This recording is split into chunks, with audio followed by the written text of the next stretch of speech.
दोस्तों मैं मोहम्मद इमरान तुसां दे मेरा यूट्यूब चैनल सराइक की बुआई अज असां गाल करे सूं वेले मुंडे दे बारे।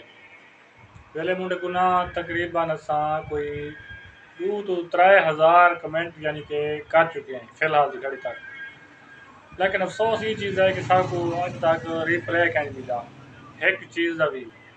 बाकी काफ़ी तादाद है लोगों को एक्टर को फनी स्टार को कमेंट किए तकरीबन रिप्ले मिल वेंदी लेकिन इन बंदे ने रिप्ले क्या नहीं किया। हालांकि अस पूछना चाहते भी अस मिलना चाहते हैं भी कि जगह पर उस रबता किमें करूँ लेकिन सबको रिप्ले क्या मिलिया। अफसोस सब इन चीज़ का।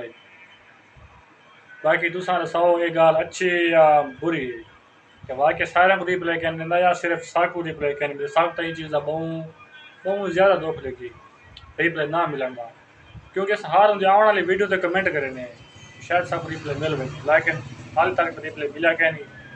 4 साल अगू दे दें मिलते हैं अगली वीडियो। अल्लाह हाफिज़।